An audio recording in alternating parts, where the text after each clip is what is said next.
IPL 2026 ആദ്യം പുറത്താകുന്ന ടീമായി Mumbai Indians മാറിയിരിക്കുകയാണ്. 9 മത്സരത്തിൽ നിന്ന് 7ാം തോൽവി നേരിട്ട മുംബൈക്ക് ഇനി ശേഷിക്കുന്ന 5 മത്സരം ജയിച്ചാലും പരമാവധി 14 പോയിന്റ് മാത്രമാണ് നേടാനാവുക. ഇതുകൊണ്ട് പ്ലേ ഓഫിലേക്ക് എത്താൻ സാധിക്കില്ല. IPL-ൽ 10 ടീമുകളായ ശേഷം ഒരു ടീമിനും 14 പോയിന്റ് കൊണ്ട് പ്ലേ ഓഫിലേക്ക് എത്താനായിട്ടില്ല.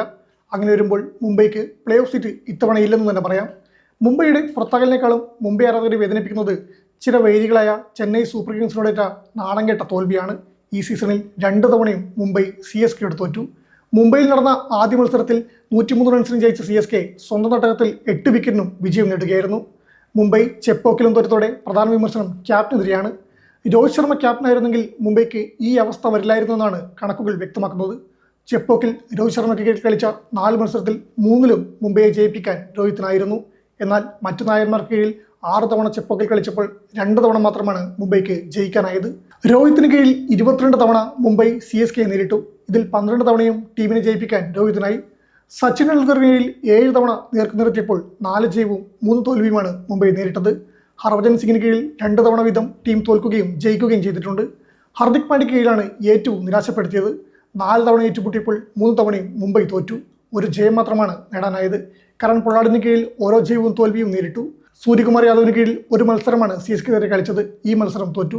റിക്കി പോണ്ടിങ്ങിന് കീഴിൽ ഒരു മത്സരം കളിച്ചപ്പോൾ മുംബൈ CSKയെ തോൽപ്പിച്ചു. ഹാർദിക് പാണ്ഡ്യയ്ക്ക് കീഴിലാണ് മുംബൈ CSKയെ ഏറ്റവും കൂടുതൽ നിരാശപ്പെടുത്തിയതെന്ന് കണക്കുകൾ വ്യക്തമാക്കുന്നു. രോഹിത് ശർമ്മയെ നായകസ്ഥാനത്ത് നിന്ന് നീക്കിയ ശേഷമാണ് മുംബൈ ഇത്തരമൊരു തകർച്ചയിലേക്ക് പോയത്. രോഹിത് ശർമ്മയെ ക്യാപ്റ്റൻ സ്ഥാനത്ത് നീക്കിയതും ഏറെ ചർച്ചയായിരുന്നു. വേണ്ടത്ര ആലോചനകൾ പോലും നടത്താതെയാണ് 5 തവണ കിരീടത്തിലേക്ക് എത്തിച്ച നായകനെ മുംബൈ നായകസ്ഥാനത്ത് നിന്ന് മാറ്റിയത്. ഇതിൽ രോഹിത് തന്റെ അതൃപ്തി പരസ്യമാക്കുകയും ചെയ്തതാണ്. ഹർദിക് പാണ്ഡ്യ മുംബൈയുടെ നായകസ്ഥാനം ആവശ്യപ്പെട്ടതാണ് ഗുജറാത്ത് ടൈറ്റൻസിൽ നിന്ന് മുംബൈയിലേക്ക് തിരിച്ചെത്തിയത്. അപ്പോൾ മുംബൈ ഹർദിക്കിനെ ഒഴിവാക്കുന്ന തരത്തിലേക്ക് കാര്യങ്ങൾ എത്തിക്കുകയായിരുന്നു. മുംബൈയെ വീഴ്ത്തിയതോടെ പ്ലേ ഓഫ് പ്രതീക്ഷകൾ സജീവമാക്കി ചെന്നൈ സൂപ്പർ കിങ്സ് മുന്നോട്ട് പോവുകയാണ്. എൽ ക്ലാസിക്കോ എന്ന് വിശേഷിപ്പിക്കപ്പെടുന്ന ചിരവൈരി പോരാട്ടത്തിൽ മുംബൈ ഇന്ത്യൻസിനെ ഇത്തവണ 2 വട്ടവും തോൽപ്പിക്കാൻ CSKക്ക് സാധിച്ചു. ഇതോടെ മറ്റൊരു ടീമിനും സാധിക്കാത്ത വമ്പൻ റെക്കോർഡിലേക്കാണ് ചെന്നൈ സൂപ്പർ കിങ്സ് എത്തിയിരിക്കുന്നത്. മുംബൈ ഇന്ത്യൻസിനെതിരെ 20 ജയം നേടുന്ന ആദ്യത്തെ ടീം എന്ന റെക്കോർഡിലേക്കാണ് CSK എത്തിയത്. CSKക്കെതിരെ മുംബൈ 25 ജയം നേടിയിട്ടുണ്ട്. എന്നാൽ 5 തവണ ചാമ്പ്യന്മാരായ മുംബൈക്കെതിരെ 20 ജയം എന്ന അഭിമാന നേട്ടം CSKക്ക് മാത്രം അവകാശപ്പെടാൻ സാധിക്കുന്നതാണ്. CSK മുംബൈയിൽ വിജയം നേടിയത് സഞ്ജു സാംസണിന്റെ സെഞ്ചുറി കരുത്തിലാണ്. സഞ്ജുവിന്റെ തകർപ്പൻ പ്രകടനം മഞ്ഞപ്പടക്ക് കരുത്താവുകയായിരുന്നു. അതേസമയം CSKയുടെ തട്ടകത്തിൽ മുംബൈയെ തകർത്തത് ഋതുരാജ് ഗെയ്ക്വാദിന്റെയും കാർത്തിക് ശർമ്മയുടെയും അർദ്ധ സെഞ്ചുറി കരുത്തിലാണ്. ഹർദിക് പാണ്ഡ്യയുടെ ക്യാപ്റ്റൻസി കീഴിൽ മുംബൈക്ക് കാര്യമായൊന്നും ചെയ്യാൻ സാധിക്കാതെ പോയി എന്നതാണ് വസ്തുത.